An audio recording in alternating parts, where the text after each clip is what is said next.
إن الحمد لله نحمده ونستعينه ونستغفره ونعوذ بالله من شرور أنفسنا ومن سيئات أعمالنا من يهده الله فلا مضل له ومن يضلل فلا هادي له وأشهد أن لا إله إلا الله وحده لا شريك له وأشهد أن محمدا عبده ورسوله يا أيها الذين آمنوا اتقوا الله حق تقاته ولا تموتن إلا وأنتم مسلمون يا أيها الناس اتقوا ربكم الذي خلقكم من نفس واحدة وخلق منها زوجها وبث منهما رجالا كثيرا ونساء واتقوا الله الذي تساءلون به والأرحام إن الله كان عليكم رقيبا يا أيها الذين آمنوا اتقوا الله وقولوا قولا سديدا يصلح لكم أعمالكم ويغفر لكم ذنوبكم ومن يطع الله ورسوله فقد فاز فوزا عظيما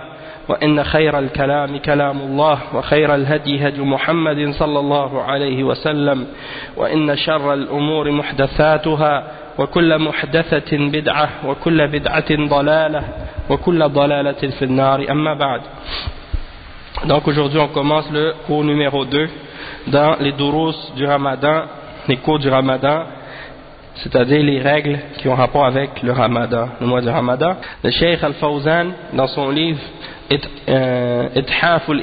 Ithafu Ahlul Iman bi Durusi Shahri Ramadan, il explique: Alhamdulillah alladhi ja'ala al-ahilla mawaqita lin-nas.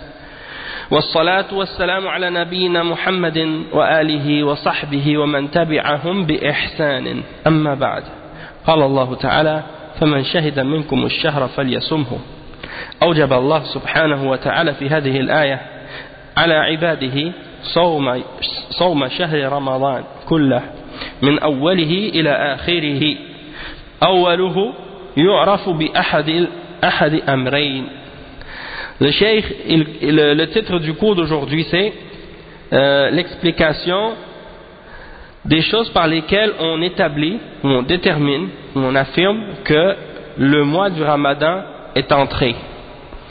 Parce que le mois du Ramadan, c'est un mois lunaire. Ça fait partie des mois du calendrier islamique. Et les mois islamiques, contrairement au calendrier grégorien, le calendrier chrétien, c'est le calendrier qui est solaire, donc c'est-à-dire qui est fixe. Chaque année, les mois se retrouvent aux mêmes périodes dans l'année.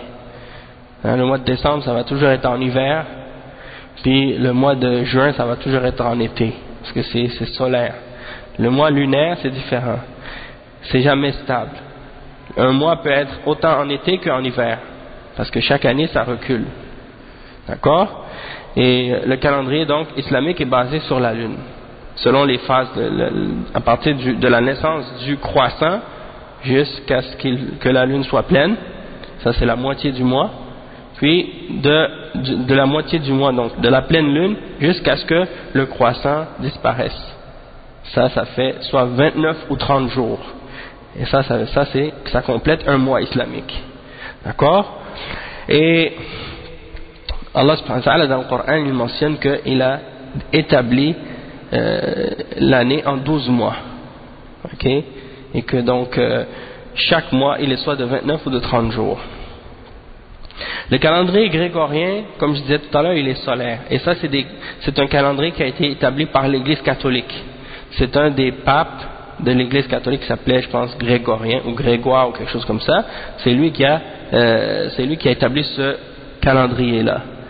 Il y a eu d'autres calendriers avant celui-là, puis il y a d'autres calendriers à part que celui-là parmi les chrétiens, comme par exemple il y a les calendriers des orthodoxes qui n'ont pas le même calendrier que les catholiques, ainsi de suite. Donc c'est pour dire qu'il y a eu plusieurs différents calendriers, sans compter les calendriers des juifs, qui est aussi comme celui des musulmans.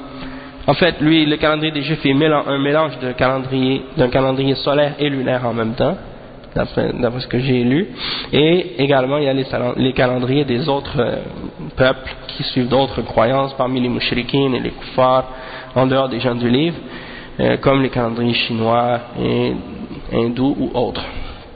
de toute façon, qu'est-ce qui est important de savoir, c'est que, comme je disais, le calendrier islamique, c'est un calendrier lunaire, et chaque mois est déterminé par la naissance du croissant, du nouveau croissant de lune. Ok, et qu'est-ce qui se passe, c'est que donc le mois de Ramadan, pour déterminer qu'il commence, il faut justement témoigner de la naissance du nouveau croissant. Donc le cheikh il commence en disant louange à celui qui a déterminé ou qui a fait des croissants de lune un temps qui détermine le début des mois pour les hommes. Et paix et salut sur son prophète, son messager Muhammad sallallahu alayhi wa sallam, et sur sa famille et ses compagnons et ceux qui les ont suivis de la meilleure manière ensuite. Il dit dans le verset 185 dans Surat Al-Baqarah, Allah subhanahu wa ta'ala a dit: donc celui d'entre vous qui est présent durant ce mois, qu'il le jeûne. Celui qui est présent durant ce mois, qu'il le jeûne. Le cheikh il dit que Allah subhanahu wa ta'ala a rendu le jeûne du Ramadan obligatoire dans ce verset-là pour ses serviteurs. Et on doit le jeûner en entier, du début jusqu'à la fin. Ok? Et on peut déterminer que le mois débute par deux choses. Il y a deux façons de déterminer que le mois du Ramadan commence. الأمر الأول رؤية هلاله لما رواه الشيخان وغيرهما عن ابن عمر رضي الله عنهما أن النبي صلى الله عليه وسلم قال: إذا رأيتم الهلال فصوموا وإذا رأيتموه فأفطروا فإن غم عليكم فاقدروا له رواه الإمام أحمد والنسائي. Donc ça c'est la première façon pour déterminer le début du mois de Ramadan, c'est par la vue du hilal, la vue du croissant quand il naît. Ok? Donc si tu le vois avec tes yeux, hein, quand on dit le voir, c'est le voir avec ses yeux, par les moyens de ses yeux. Donc lorsqu'on le voit, le hilal, on commence à jeûner. Le lendemain, c'est le Ramadan. C'est au coucher de soleil. Tu vois à la fin du mois, tu vois au coucher de soleil, tu vois la naissance du nouveau croissant. Ça veut dire que le lendemain, ça va être le Ramadan, tu ne dois pas manger. Et c'est rapporté par Al-Bukhari et Muslim, selon Ibn Umar, radiyallahu anhuma, que le prophète Muhammad sallallahu alayhi wa sallam a dit: lorsque vous voyez le hilal jeûner, c'est-à-dire au début du mois, lorsque vous voyez le croissant commencer à jeûner, et lorsque vous le voyez à la fin du mois, alors brisez votre jeûne, c'est-à-dire c'est la fin du mois. Et si ce jour-là il y a des nuages et que vous n'êtes pas capable de voir la lune, vous n'êtes pas capable de voir le ciel, alors calculez comme si c'était 30 jours, vous complétez. On va expliquer la suite avec les autres hadiths qui clarifient cette signification-là. Donc ce premier hadith qui est rapporté par Al-Bukhari et Muslim, ok, selon Ibn Umar qui dit: jeûnez à sa vue et brisez votre jeûne à sa vue. Et s'il y a des nuages, donc vous adaptez les choses par rapport au mois précédent, vous calculez comme si c'est 30 jours. Il dit: وروى الإمام أحمد والنسائي عن ابن عمر رضي الله عنهما عن رسول الله صلى الله عليه وسلم أنه قال: لا تصوموا حتى تروا الهلال ولا تفطروا حتى تروه. Donc il rapporte selon Ahmad et An-Nasa'i, selon Ibn Umar encore une fois, et il est rapporté aussi par Al-Bukhari et Muslim, et donc c'est presque la même signification également. Il dit: ne jeûnez pas avant d'avoir vu le croissant, et ne brisez pas non plus votre jeûne avant de l'avoir vu, c'est-à-dire à la fin du mois. وروى الطبراني عن طلق بن علي رضي الله عنه أن الله جعل هذه الأهلة مواقيت فإذا رأيتموه فصوموا وإذا رأيتموه فأفطروا. Il rapporte également selon At-Tabarani que Talq ibn Ali a dit, radiyallahu anhu, Allah subhanahu wa ta'ala a fait de ces croissants de lune, hein, des phases de la lune, il a fait de ces phases des temps pour déterminer le début et la fin des actes d'adoration. Donc, lorsque vous le voyez, jeûnez, et lorsque vous le voyez, brisez votre jeûne, à la fin et au début. Il rapporte également, il dit وروى الحاكم عن ابن عمر رضي الله عنهما جعل الله الأهلة مواقيت للناس فصوموا لرؤيته وأفطروا لرؤيته. Encore une fois un autre hadith qui est rapporté selon Al-Hakim, qui est rapporté par Al-Hakim, pardon, selon Ibn Omar. Encore une fois, il dit que Allah subhanahu wa ta'ala, c'est le même hadith presque. Il dit Allah a fait de ces phases de la lune et du croissant des périodes donc qui déterminent pour les gens le début et la fin des mois et le début et la fin des saisons où on établit certains actes d'adoration. Alors jeûnez lorsque vous le voyez et cessez de jeûner lorsque vous le voyez. Le terme ahilla, c'est le pluriel en arabe du mot hilal. Hilal, c'est le croissant de la lune et le pluriel c'est ahilla. En principe on l'écrit comme ça se prononce. Il dit ففي هذه الأحاديث الشريفة تعليق وجوب صوم رمضان برؤية هلاله والنهي عن الصوم بدون رؤية الهلال وأن الله جل وعلا جعل الأهلة مواقيت للناس بها يعرفون أوقات عبادتهم ومعاملاتهم كما قال تعالى يسألونك عن الأهلة قل هي مواقيت للناس والحج. Donc le cheikh il dit dans ces hadiths on voit que Allah subhanahu wa ta'ala a relié l'obligation du jeûne du Ramadan à la vue du croissant et il a interdit de jeûner sans qu'on ait vu le croissant de lune. Et Allah Jalla wa Ala, en fait le croissant la lune dans le ciel c'est comme un calendrier que Allah subhanahu wa ta'ala a mis pour nous dans le ciel.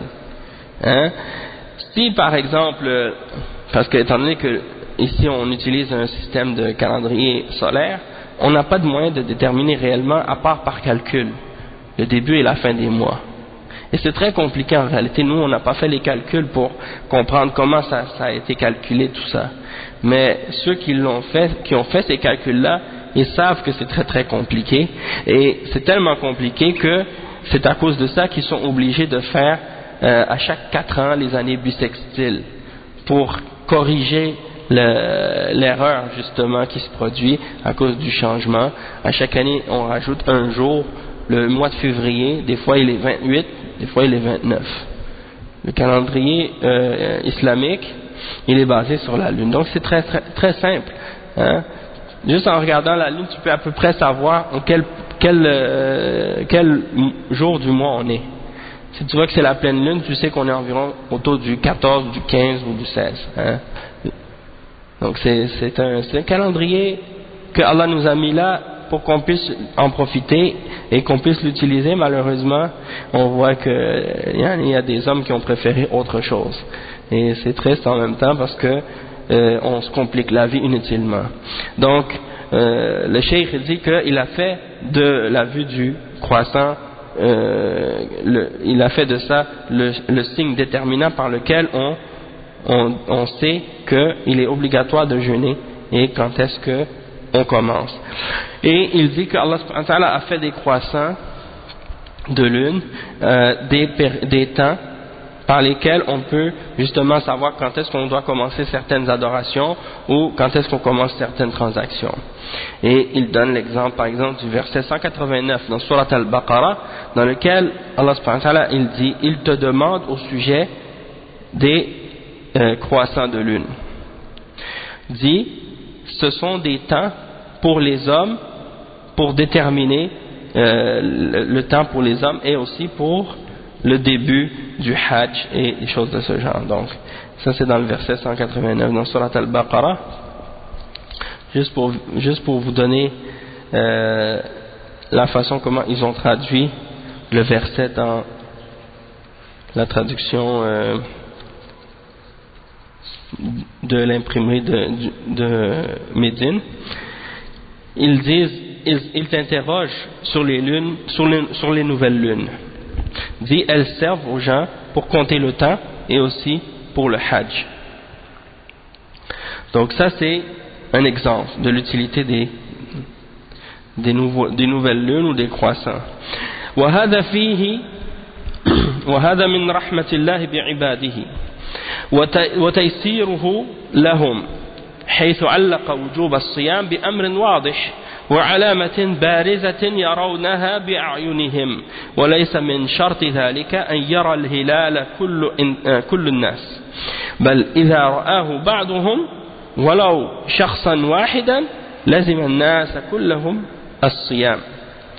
Donc le cheikh il dit ça c'est une miséricorde d'Allah subhanahu wa ta'ala qu'il a relié l'adoration à ce genre de choses, à ce signe qu'il a établi dans le ciel.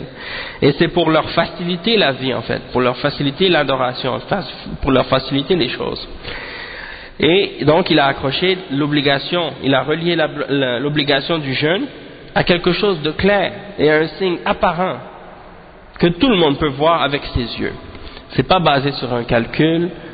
Imaginez que demain il n'y a plus de calendrier nulle part sur la terre, tous les calendriers disparaissent, qu'on n'a plus aucun moyen de déterminer le temps, plus de montres, plus de calendrier, plus rien. Sur quoi on va se baser pour déterminer combien de jours on va ou combien de mois ou combien de jours sont les années et des choses de ce genre. On ne pourra pas déterminer pourquoi on pourrait dire par exemple on va établir qu'une année c'est 100 jours puis qu'on va couper ça en 10 mois puis on va faire on pourrait diviser les jours et les années comme on veut, mais Allah subhanahu wa ta'ala il nous a facilité ça avec la lune, pour déterminer les jours. Puis dans les pays musulmans, dans certains pays musulmans, pas tous, parce que beaucoup de pays musulmans aujourd'hui, étant donné qu'il y a eu la colonisation et que à cause de ça, beaucoup des pays musulmans ont incorporé les systèmes des chrétiens dans leur façon de calculer les années et les jours. Mais sinon, dans certains pays musulmans qui ont justement gardé leur attachement aux principes islamiques puis aux règles de l'islam, ils continuent encore aujourd'hui à utiliser le calendrier islamique uniquement. Et donc, ça fait en sorte que toute la vie de cette société-là et des musulmans là-bas, dans ces pays-là, est toujours accrochée et reliée directement avec ces principes de l'islam. Et donc, le cheikh il dit que c'est pas une condition que tout le monde voit le hilal avec ses yeux, tous les musulmans en même temps, c'est pas une condition. Si certains musulmans l'ont vu, ou même une seule personne, alors dans ce cas-là c'est obligatoire pour tous les autres de jeûner. Et le cheikh il mentionne, il dit قال ابن عباس جاء أعرابي إلى النبي صلى الله عليه وسلم فقال إني رأيت الهلال يعني هلال رمضان فقال النبي صلى الله عليه وسلم أتشهد أن لا إله إلا الله قال نعم قال أتشهد أن محمدا رسول الله قال نعم قال يا بلال أذن في الناس أن يصوموا غدا رواه Abu Daoud. Donc ça c'est un hadith rapporté selon Ibn Abbas. Il dit qu'il y a un bédouin qui est venu voir le prophète Mohammed sallallahu alayhi wa sallam. Il a dit au messager d'Allah, j'ai vu le hilal, c'est-à-dire j'ai vu la nouvelle lune, j'ai vu le croissant, le croissant du début du mois de Ramadan. Alors le prophète sallallahu alayhi wa sallam a dit, est-ce que tu témoignes de la ilaha illallah? C'est-à-dire, est-ce que tu es musulman, tu témoignes qu'il n'y a rien qui mérite d'être adoré excepté Allah? Il a dit oui. Donc, pour être sûr que c'est un musulman. Et après, il a dit, est-ce que tu témoignes que Muhammad est le messager d'Allah? Il a dit oui. Parce que ça aussi, c'est une condition. Si tu dis la ilaha illallah, rien ne mérite d'être adoré excepté Allah, puis que par la suite tu refuses de témoigner du fait que le messager que Muhammad sallallahu alayhi wa sallam est le messager d'Allah, alors ton témoignage n'est pas complet. Ton témoignage n'est pas complet, il ne sera pas accepté. Alors il a répondu oui, c'est la preuve que c'est un musulman. C'est la preuve, et s'il n'était pas musulman, c'est la preuve qu'il s'est converti à l'islam, à ce moment-là, qu'il a cru en l'islam. Alors le prophète sallallahu alayhi wa sallam a accepté son témoignage. Il a dit, oh Bilal, appelle les gens, fais-leur savoir que demain ils jeûnent. Hein, fais le adhan et appelle les gens pour qu'ils sachent que demain ils doivent jeûner. Et ça c'est rapporté selon Abu Daoud. وروى أيضا عن ابن عمر رضي الله عنهما قال تراءى الناس الهلال فأخبرت رسول الله صلى الله عليه وسلم أني رأيته فصام وأمر الناس بصيامه. Donc le cheikh il dit que c'est rapporté selon Ibn Omar radiyallahu anhuma, il dit que les gens ont vu le hilal. Alors ils ont informé le messager d'Allah sallallahu alayhi wa sallam. Il dit j'ai informé le messager d'Allah sallallahu alayhi wa sallam et j'ai dit que je l'avais vu et les gens ont jeûné. Et le prophète sallallahu alayhi wa sallam lui-même a jeûné et a ordonné à tout le monde de jeûner avec lui. Ça aussi c'est rapporté selon Abu Daoud. Ça c'est la preuve que lorsqu'on a vu le hilal, on doit commencer à jeûner, même si c'est juste une seule personne qui l'a vu, ça compte. Ok? Et à ce sujet-là, il y a des fois une divergence qui apparaît par rapport aux différents pays musulmans. Chaque année, on remarque qu'il y a des pays qui commencent un jour parce qu'ils ont vu la lune, puis il y a d'autres pays qui, eux, disent que, étant donné qu'ils ne l'ont pas vu à l'endroit où ils sont, eux, ils commencent le lendemain. Chaque année, il y a des choses comme ça. Et en fait, ça, c'est pas un problème, et c'est pas grave. Pourquoi? Parce que c'est basé sur une ijtihad des ulama. C'est basé sur une ijtihad des ulama. Un ijtihad, c'est quoi? C'est que parfois, des savants de l'islam, sur des questions de fiqh, des questions de pratiques religieuses, ils ont différentes façons de comprendre les textes. Donc, il y a des ulama qui disent, celui qui voit, s'il y a quelqu'un sur la terre qui voit le hilal, et qui commence à jeûner, tout le monde sur la terre, en même temps, doivent aussi commencer à jeûner le lendemain. Il y a d'autres ulama, eux, ils disent non. Chaque vue ou chaque vision est déterminée par l'endroit où tu es. C'est-à-dire que si nous, par exemple, on est en Amérique du Nord, ou au Canada, ou au Québec, eh ben, on va pas se baser sur la vue de d'autres personnes qui l'ont vu par exemple en Australie ou en Chine. Nous, on va se baser sur si on l'a vu là où on est ici.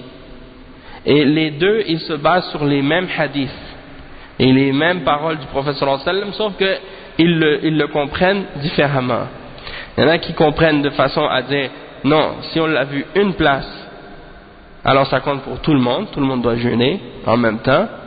Et d'autres, ils disent non, si nous on se base sur la vue dans notre pays, si on l'a vu on jeûne, sinon on jeûne pas. Et dans la réalité, comme les ulama ont expliqué, que si toi tu es dans un pays musulman et que les gens ont décidé, les dirigeants ont décidé que le jeûne c'est aujourd'hui ou bien c'est demain par exemple, toi tu dois jeûner avec tout le monde.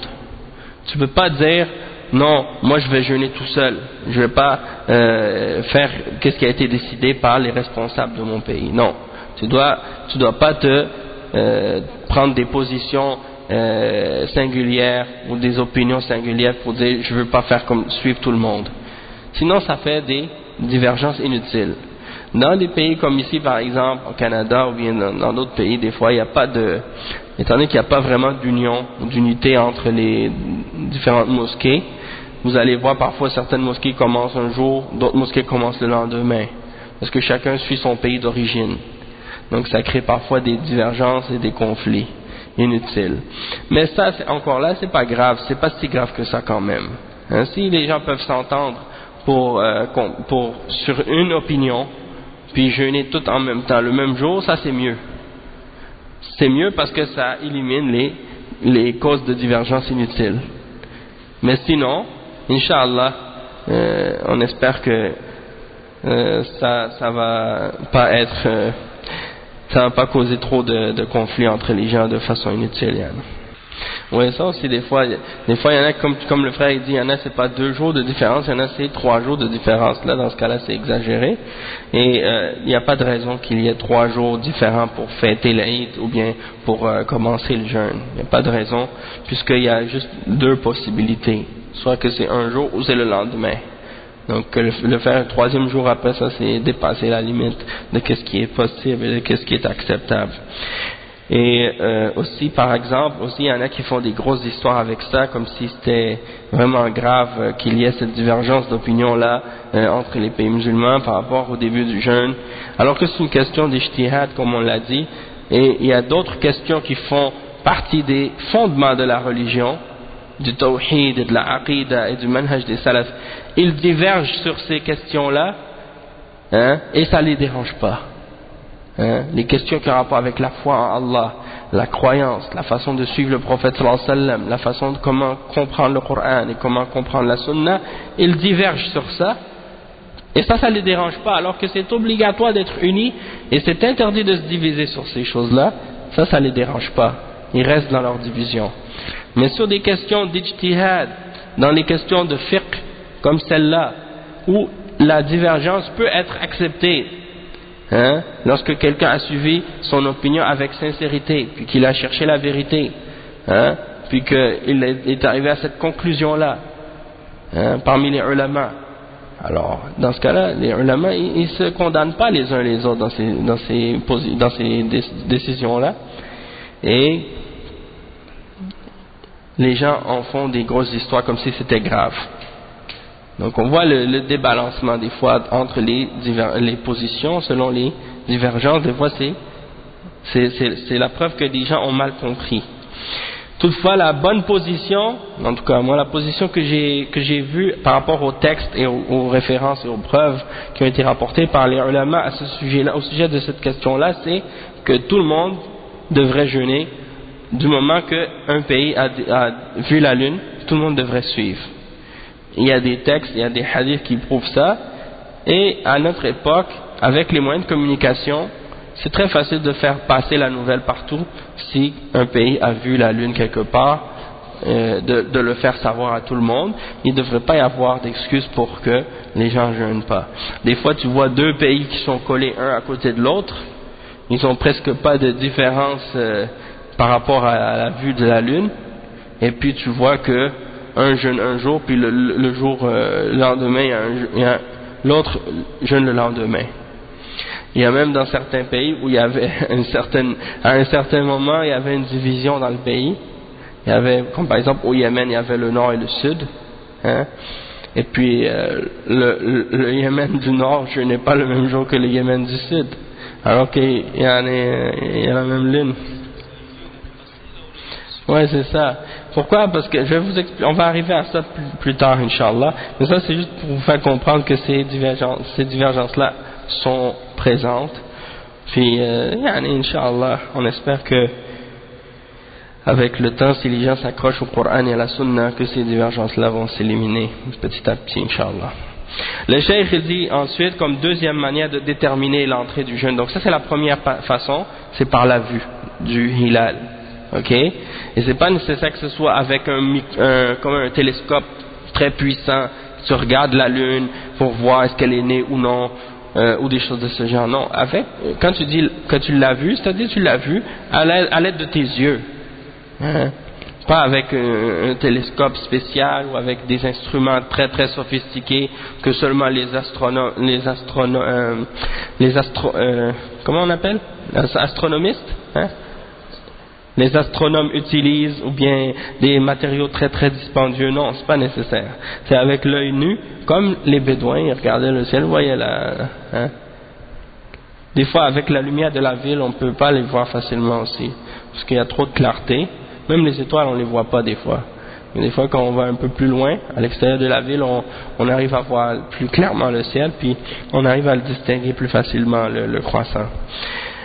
Ensuite, le cheikh dit comme deuxième manière de déterminer l'entrée du mois, le cheikh dit al-amr al-thani مما يثبت به دخول شهر رمضان إذا يرى الهلال إكمال عدة شعبان 30 إذا لم يرى الهلال إكمال عدة شعبان 30 يوما قال عليه الصلاة والسلام فإن غم عليكم فاقدروا له متفق عليه.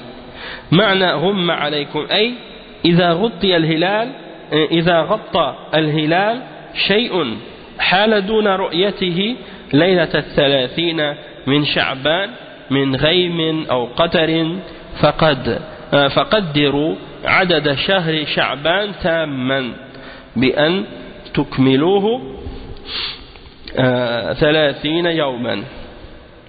Le cheikh il dit que également la deuxième manière d'établir que le mois du Ramadan est entré, c'est lorsqu'on n'est pas capable de voir le hilal à la fin du mois de Sha'ban, on n'est pas capable de voir le hilal, alors qu'est-ce qu'on fait? On complète le mois de Sha'ban 30 jours. Ok? Parce que le mois de Sha'ban peut être 29 ou 30 jours. Donc, soit qu'on voit le hilal et que ça va être 29 jours, ou soit qu'on ne voit pas le hilal parce que soit qu'il n'y en a pas de hilal, il n'est pas né à ce moment-là, il n'y en a pas, ou bien qu'il y a des nuages qui nous empêchent de voir, ou de la pluie qui nous empêche de voir. Donc dans ce cas-là, qu'est-ce qu'on fait? On complète 30 jours, le mois de Sha'ban, et on commence le lendemain. D'accord? Et il mentionne la preuve de ça dans le hadith. فَإِنْ غُمَّ عَلَيْكُمْ فَاقْدُرُوا لَهُ.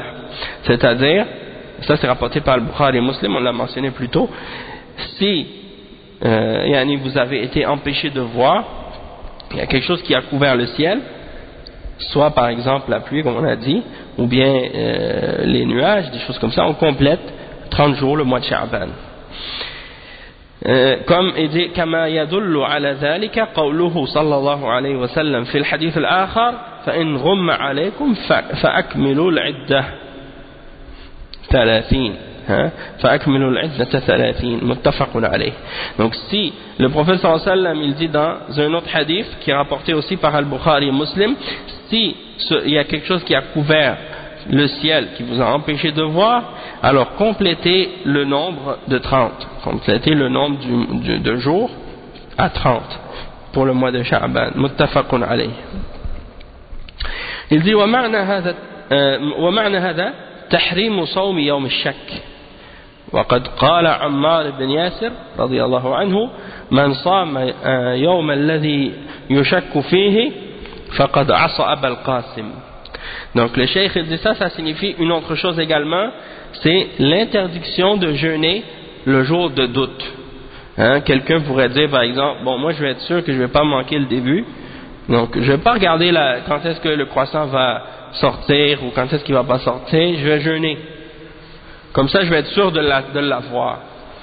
Non, tu n'as pas le droit de jeûner ce jour. Le jour de doute, tu n'as pas le droit de jeûner. Il faut vraiment que tu commences à jeûner uniquement lorsque tu vois le hilal.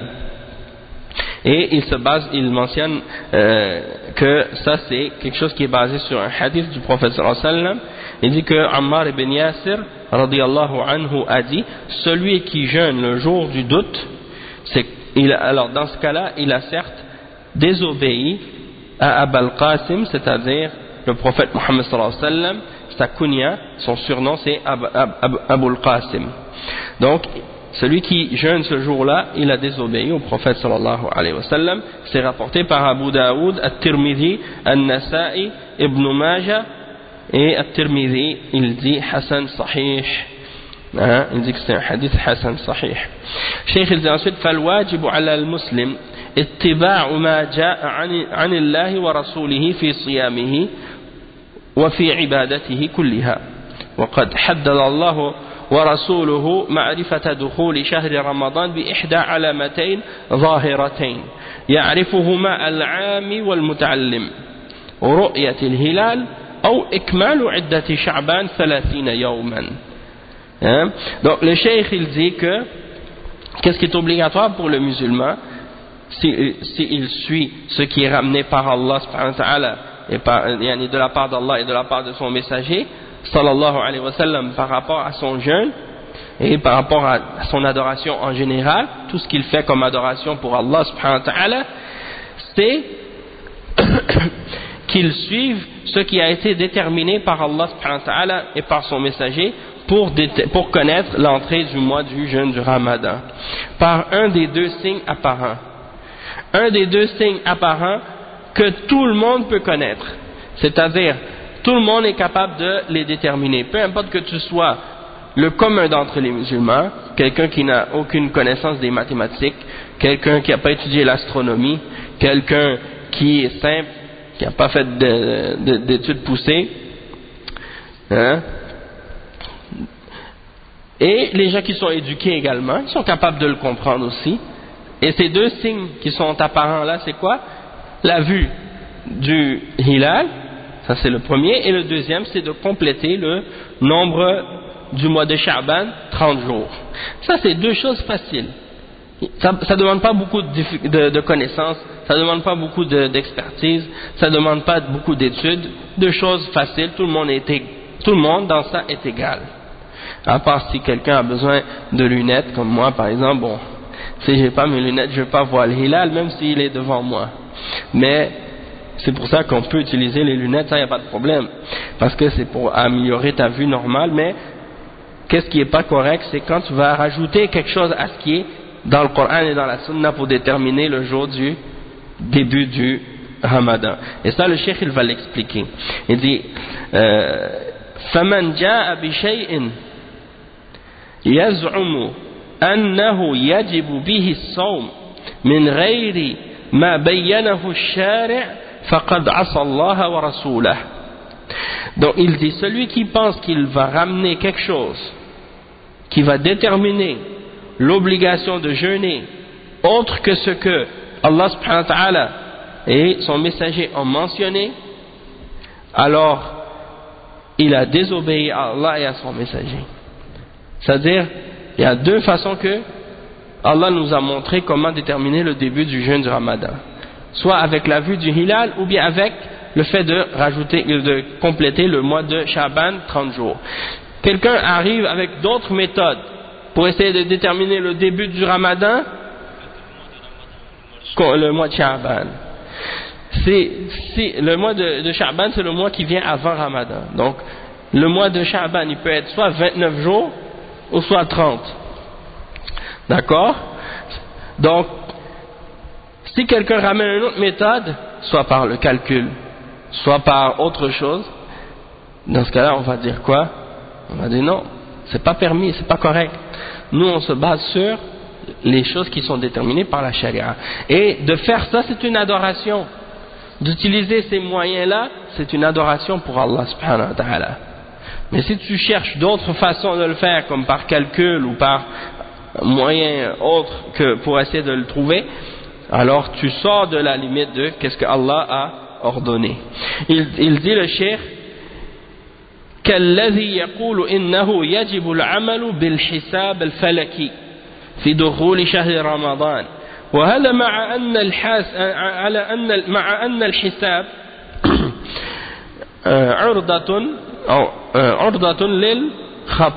عرضة للخطأ وهو أمر خفي لا يعرفه كل الناس أو كل أحد.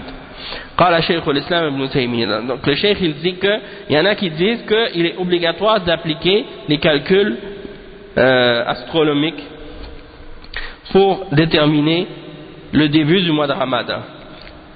Donc il y en a, c'est ça qui fait, comme le frère il parlait tout à l'heure, ça fait beaucoup de problèmes inutiles et ça fait de la division entre les musulmans, parce que beaucoup de gens se basent sur le calcul au lieu de se baser sur la vue. Et donc qu'est-ce qui se passe? Il y en a des gens bien avant la fin du mois de Sha'ban, ils ont déjà décidé quand est-ce que le mois va commencer.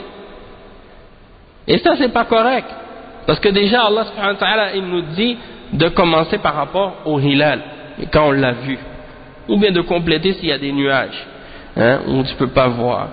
Eux non, déjà avant la fin du mois ils ont déjà décidé, le début du Ramadan ce sera telle date, Qui te l'a dit? Tu connais le ghaib, tu connais déjà l'invisible à l'avance, tu sais quand est-ce que le croissant va naître. Comment tu fais pour savoir?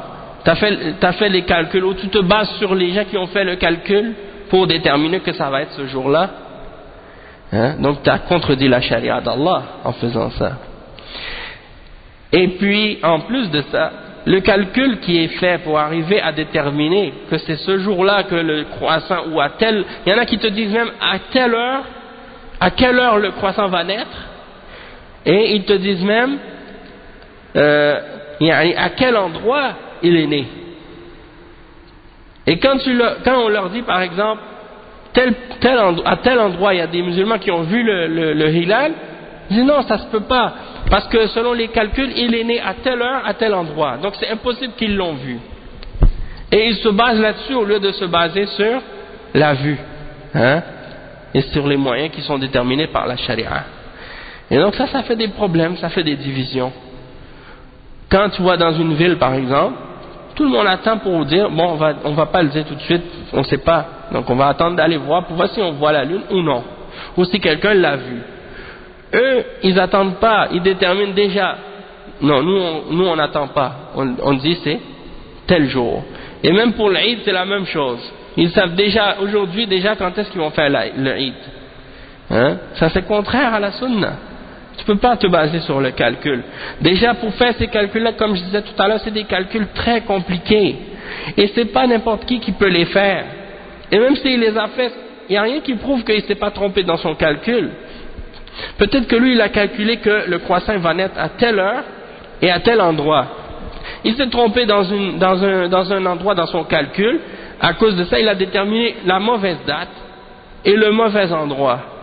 Et toi tu te bases sur le calcul et tu laisses la vue. Tu as contredit la charia, à cause de ça tu tombes dans l'erreur. Hein? Même les plus grands dans les mathématiques ou dans la science, peu importe, ils font des erreurs. Même la NASA elle se trompe des fois. Hein? J'écoutais il y a quelques années quand ils envoyaient le truc là sur la sonde sur Mars, et qu'ils l'ont envoyé, puis ils se sont trompés dans un calcul. Parce qu'il y avait les mesures en métrique, puis les mesures, le système anglais ou américain, eux ils n'utilisent pas le système métrique.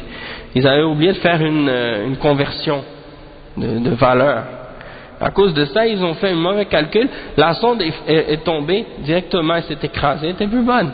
Hein? C'est pour dire ils ont dépensé des millions de dollars pour envoyer cette sonde, ils ont fait plein de calculs précis pour essayer d'être certains que tout allait fonctionner, et puis juste au moment où l'affaire est envoyée et puis elle s'écrase, puis ils ont gaspillé tout cet argent-là inutilement.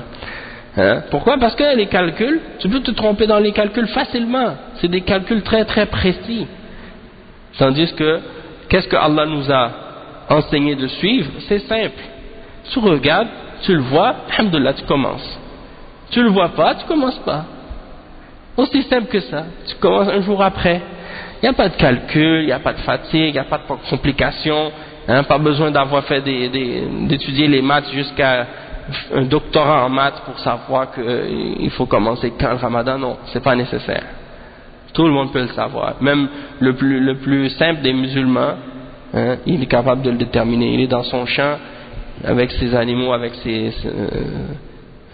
son agriculture. Il peut savoir quand est-ce que le mois commence. Et l'autre qui est ingénieur, il peut savoir quand est-ce que ça commence. Tout le monde peut savoir parce que c'est des moyens qu'Allah a mis à la portée de tous. Ok? Et le cheikh, il mentionne les paroles de Cheikh al-Islam Ibn Taymiyyah à ce sujet-là, qui réfutent justement ceux qui se basent sur les calculs pour déterminer le début du jeûne du Ramadan. Il dit, قال شيخ الإسلام ابن تيمية رحمه الله إني رأيت الناس في شهر صومهم وفي غيره أيضا منهم من يصغي إلى ما يقوله بعض جهال أهل الحساب من أن الهلال يرى أو لا يرى، ويبني على ذلك إما في باطنه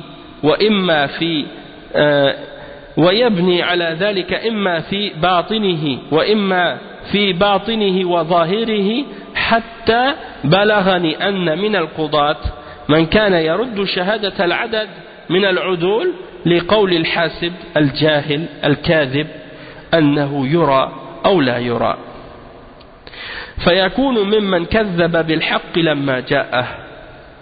Donc le Cheikh Ibn Taymiyyah il dit, rahimahullah, un des grands savants de l'islam, Ibn Taymiyyah, il dit, et j'ai vu des gens au sujet du mois des jeûnes, au mois du jeûne, c'est-à-dire le mois de Ramadan, et dans d'autres, au sujet de d'autres moments ou d'autres choses également, ils écoutent ce que disent les ignorants parmi les mathématiciens, ou les gens qui font les calculs, et les astronomes.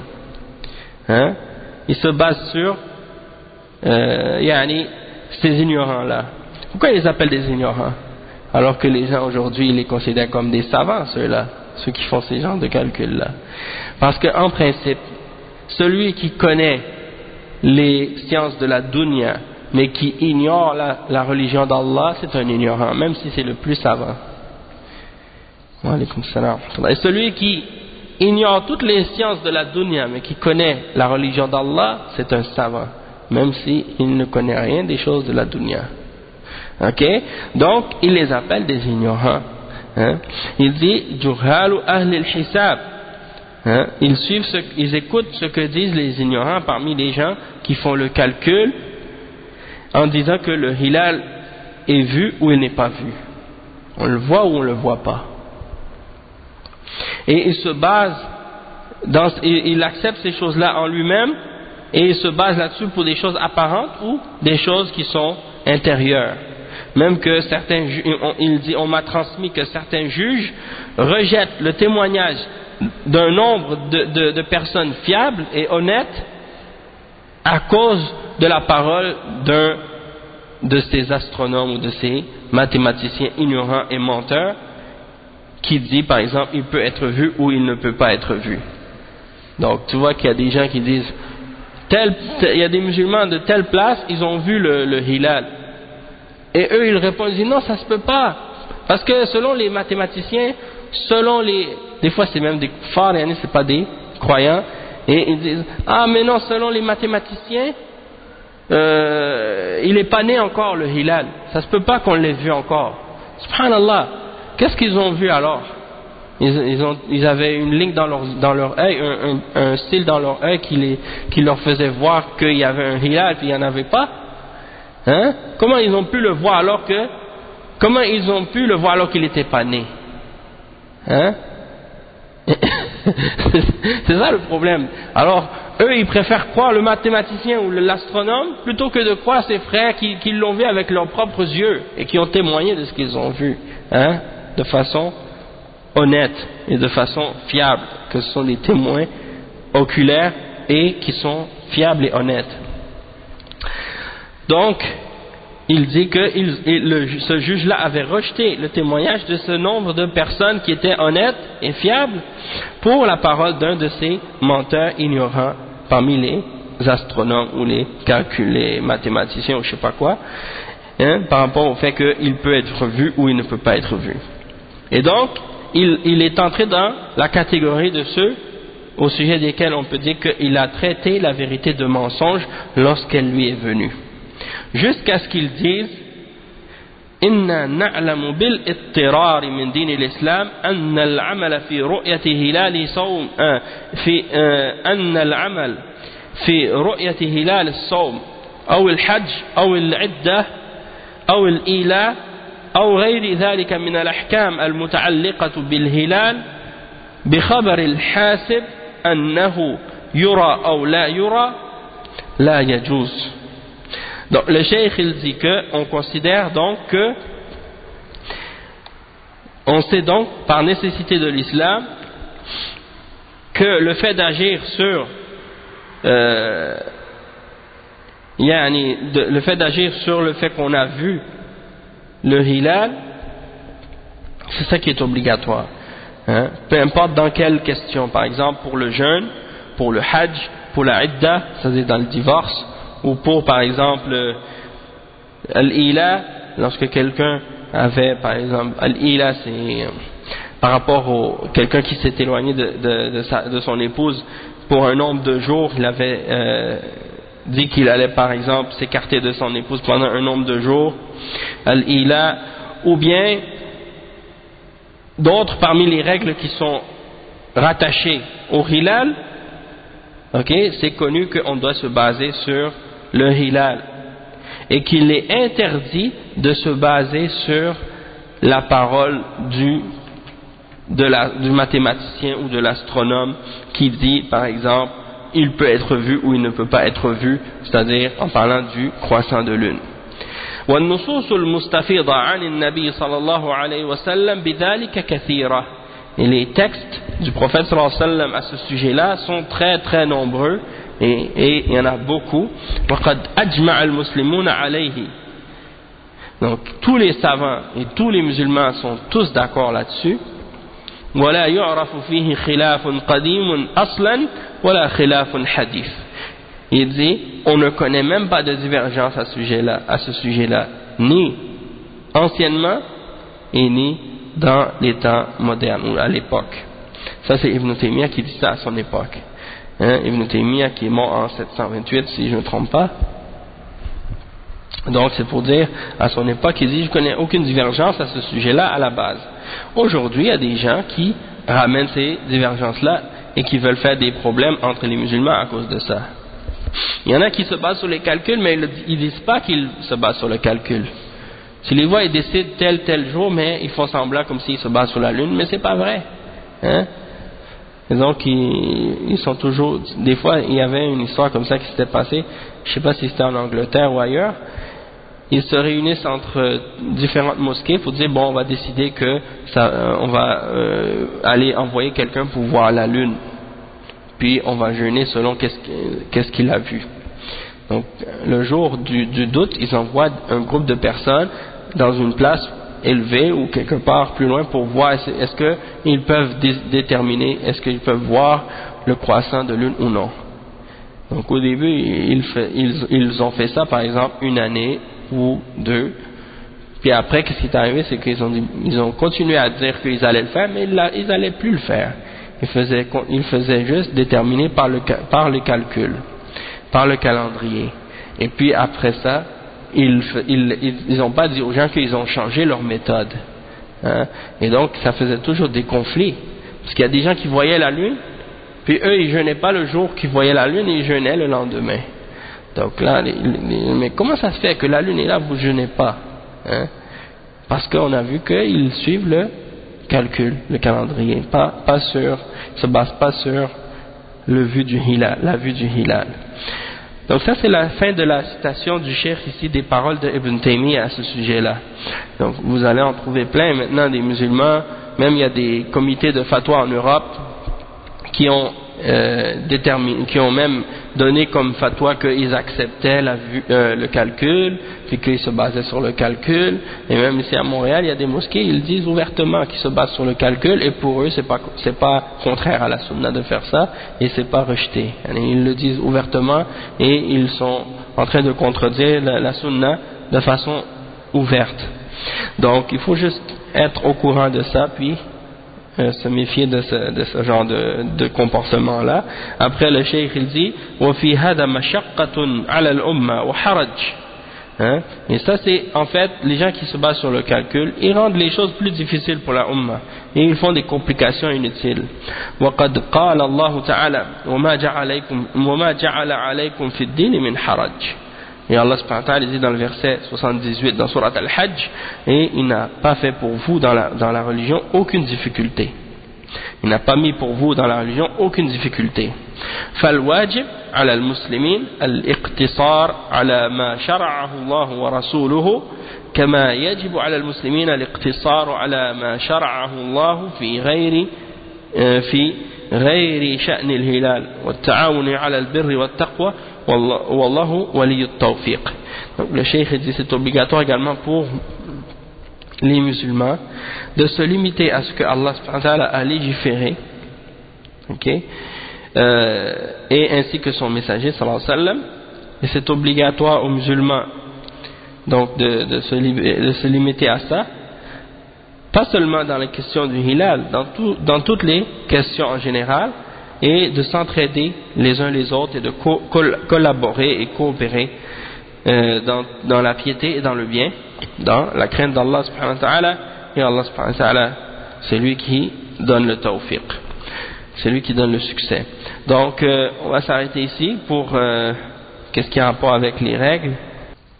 Donc c'est ça, il y a différents bienfaits du mois de Ramadan. On va lire quelques-unes des choses qui ont rapport avec ça, Inch'Allah.